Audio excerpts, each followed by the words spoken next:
মৌলিক সংখ্যা নিয়ে একটু কথা বলবো। মৌলিক সংখ্যা কাকে বলে? যে সংখ্যাকে এক এবং ওই সংখ্যা ব্যতীত অন্য কোনো সংখ্যা দ্বারা নিঃশেষে বিভাজ্য হয় না তাকে আমরা মৌলিক সংখ্যা বলবো। আর এই পৃথিবীতে দুই একদম ক্ষুদ্রতম এবং একটি মাত্র মৌলিক জোড় সংখ্যা। 1 থেকে 100 পর্যন্ত আমাদের 25টা মৌলিক সংখ্যা আছে, সেগুলো তোমাদের আজকে চিনাবো। আমরা প্রথমে একটু চার্ট আকারে লিখবো। সীমা, মৌলিক সংখ্যা, মোট সংখ্যা। দেখো 1 থেকে 10 পর্যন্ত মৌলিক সংখ্যা আছে 4টি, 2, 3, 5, 7 এই 4টি। 11 থেকে 20 পর্যন্ত মৌলিক সংখ্যা আছে 4টি, 11, 13, 17, 19। 21 থেকে 30 পর্যন্ত মৌলিক সংখ্যা আছে 2টি, 23 এবং 29। আর 31 থেকে মৌলিক সংখ্যা আছেও 2টি, 31 এবং 37।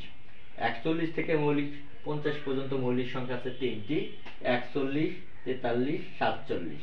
51 থেকে 60 পর্যন্ত মৌলিক সংখ্যা আছে 2টি, 53, 59।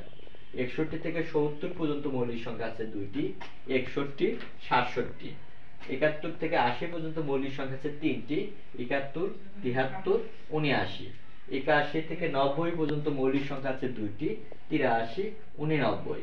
91 থেকে 100 পর্যন্ত মৌলিক সংখ্যা আছে মাত্র একটি, সেটা 97।